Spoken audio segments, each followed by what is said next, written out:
Nefa sy fahitan'ny olona foana izy rehefa foary satria fa be dia ny olona tonga eo mahita anazy efa izy koa nefa miparitaka eraka Antananarivo izao dia misy zavatra misokatra indray zao misy amin'ny kely izy efa hiparitaka any amin'ny épicerie 4000 FMG indray dia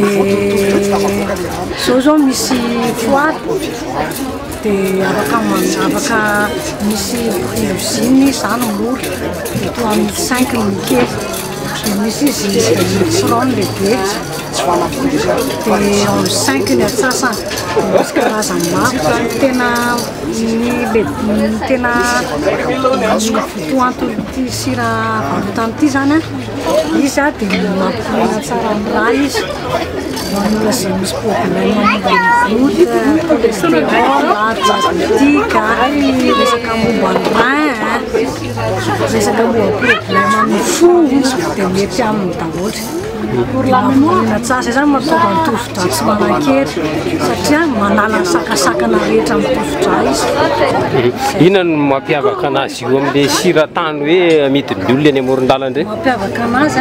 nenay zao vao alaina mihitsy vao angadiana any ambany tany mihitsy tonga dia miditra labo izay miaraka ministère amin'ny fahasalamana misy karazany maro mihitsy ilay siratany be da be fitenin'olona anazy misy karazany maro fa nenay zany efa voajono miditra labo izay mahasamihafa azy. Izafy zany solo ahitana mihitsy zany ny fahasalamana amin'ilay izy satria voadio izy mba voatia tsara zay vao ohatr'izao. Izafy zany no hoe ahitana les points de vente le Chaplin en dessous la vitre canadienne Jumbosco Locatsika Tiffany misy any daholo épicerie fa iverenteneniko teo efa hivoaka hiparitaka daholo.